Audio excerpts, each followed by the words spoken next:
네, 아까 속보로 확인한 대로 대낮 서울 신림동에서 묻지마 흉기 난동을 벌인 33세 남성 조선의 신상이 공개가 됐습니다. 범행 전날 망치로 컴퓨터를 부수고 인터넷에 살해 방법, 급소 등을 검색해 보는 등 계획 범죄 정황도 속속 드러나고 있는데요.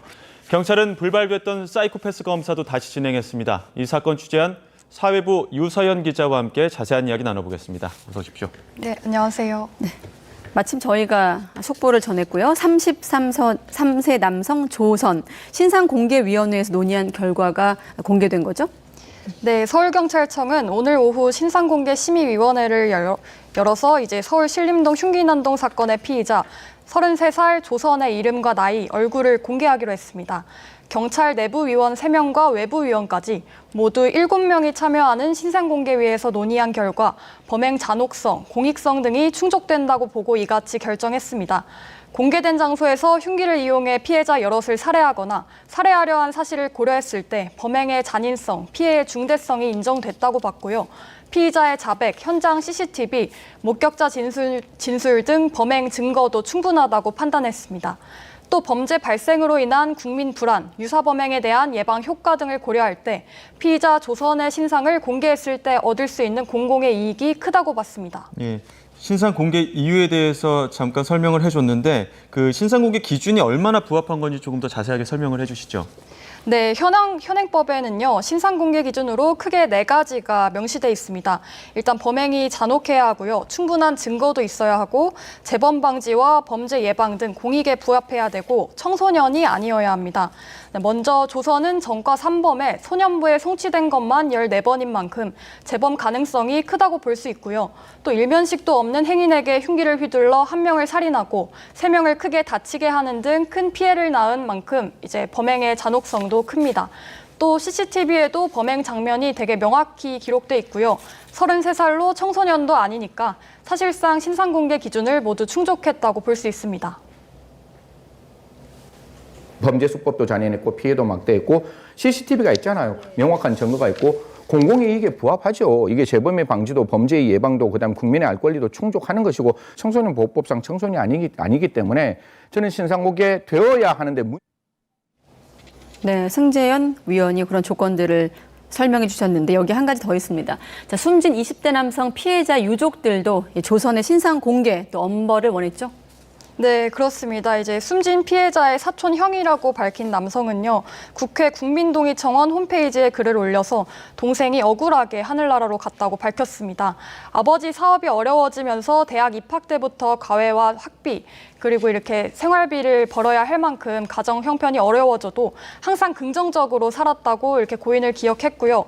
최근에는 아르바이트를 해가면서 동생까지 챙긴 것으로 알려졌는데요. 사촌형은 피해자가 참변을 당하기 직전에도 좀 저렴한 원룸을 알아보기 위해서 신림동을 찾은 거라고 전했습니다.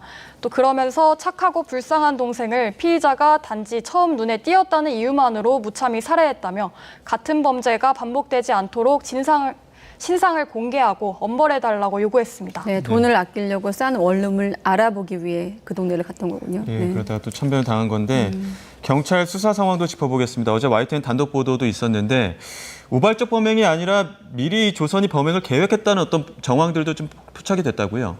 네, 그렇습니다. 이제 검거 직후에는요, 조선은 남들도 나처럼 좀 불행하게 만들고 싶었다. 좀 분노에 가득 차서 범행을 했다면서 자기의 좀 불우한 처지를 주장했는데요. 네, 구속 전 피의자 신문을 받기 위해서 법원에 출석하면서도 취재진에게 너무 힘들어서 범행했다. 이런 취지로 말을 했습니다. 직접 들어보시겠습니다. 예전부터 너무 안 좋은 상황에 있었던 게 제가 너무 잘못한 일인 것 같습니다. 어떤 안 좋은 상황인지 한번 말해주세요. 아니 저는 그냥 쓸모없는 사람이 죄송합니다. 네, 하지만 조선이 범행을 치밀하게 계획해온 정황이 경찰 수사를 통해 속속 드러나고 있습니다. 범행 전날 이제 컴퓨터를 미리 망치로 부수고 휴대전화를 초기화하는 등 증거인멸을 시도한 사실이 확인된 겁니다.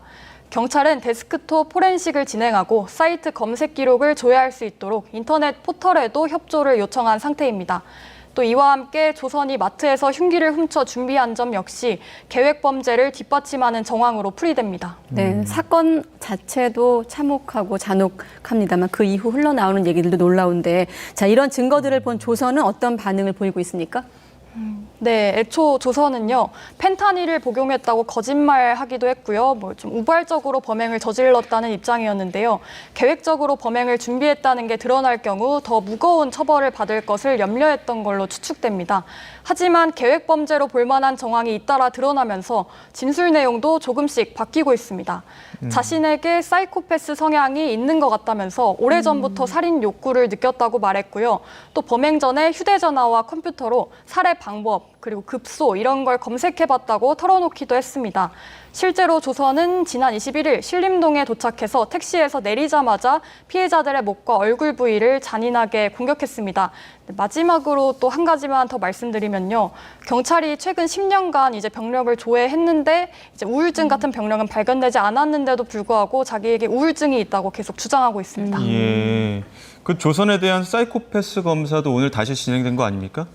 네, 맞습니다. 원래는 어제 검사할 예정이었는데요. 예. 이제 사이코패스 검사는 피의자 동의 없이 강제로는 진행할 수가 없습니다. 예. 그래서 어제는 조선이 끝내 수락하지 않으면서 불발된 건데요. 조선은 감정이 복잡하다면서 거부한 것으로 알려졌는데 오늘 오전 10시 50분쯤 프로파일러는 피의자 입장을 이해할 거다. 이런 식의 경찰의 계속된 설득 끝에 검사가 시작됐고 순조롭게 진행됐습니다. 네, 충동성과 공감 부족, 그리고 무책임과 같은 성격적 특성을 숫자로 환산해 사이코패스 여부를 가리게 되는데요. 모두 20문제 40점 만점인데 통상 25점을 넘기면 사이코패스로 판정됩니다. 결과가 나오는 데는요, 열흘 정도 걸립니다. 자, 그런데 사건이 발생한 신림동에서 살인을 저지르겠다는 글이 계속 올라오고 있습니다. 시민들 불안이 좀 커지고 있는 상황인데 여기에 대한 대비가 있을까요? 네, 오늘 낮 12시 반쯤에요. 온라인 커뮤니티 게시판에 오후 2시에 신림역 2번 출구에서 살인하겠다 이런 글이 올라와서 경찰이 현장을 수색했습니다. 어젯밤 10시쯤에도 신림역 일대에서 여성을 성폭행하고 살해하겠다는 글이 게시됐습니다. 그때도 경찰이 신림역 일대를 수색했지만 역시 범죄의 정황은 발견되지는 않았습니다. 어젯밤 글과 오늘 낮 글 모두 현재는 삭제된 상태고요. 경찰은 작성자를 추적하고 있습니다. 앞서 이틀 전에도 신림동에서 여성 20여 명을 살해하겠다는 이른바 살인 예고글과 함께 흉기를 구매한 내역이 인터넷에 올라왔습니다. 글을 게시한 20대 남성은 이튿날인 어제 체포됐는데 경찰 수사 결과 실제로 흉기를 샀다가 주문을 취소한 사실이 드러났습니다. 이렇듯 살인 예고글이 잇따르면서 경찰은 만일의 상황에 대비해 기동대와 주변 지구대 순찰차를 투입해 신림역 주변을 24시간 내내 순찰하는 등 특별 방범 활동을 이어가고 있습니다. 예. 그리고 또 앞서 경찰이 조선을 체포하는 과정에서 존댓말을 썼다는 게 또 논란이 되기도 하지 않았습니까? 네, 그렇습니다. 체포 당시 영상이 공개되면서 이렇게 문제 제기가 이루어졌는데요. 잠시 직접 보시죠. 팔 버리세요. 팔 버리세요. 팔 버리세요. 이 대목이었군요. 네, 출동한 경찰이 이제 테이저건으로 제압을 시도하면서 피의자에게 존댓말을 쓰는 등 너무 약하게 대응했던 게 아니냐 이런 비판이 나온 겁니다. 그러나 경찰은 매뉴얼에 따라 잘 대응했다는 입장입니다. 영상으로 공개된 상황 이후에는요, 경찰이 흉기를 발로 차서 멀리 치웠고 다시 집어들지 못하게 막았습니다. 그리고 조선이 저항하려 했지만 뒤로 수갑을 채워서 곧바로 제압했다고 설명했습니다. 경찰 관계자는 또 테이저건 등을 바로 사용하면 피의자가 과잉 진압이라며 국가인권위원회에 진정을 제기하는 경우도 잇따른다고 덧붙였습니다. 네, 아무튼 이번 사건 흉기 난동범 33살 남성 조선의 신상이 공개됐고 아까 사이코패스 검사는 한 열흘 걸린다고 했으니까 한번 결과를 지켜보죠.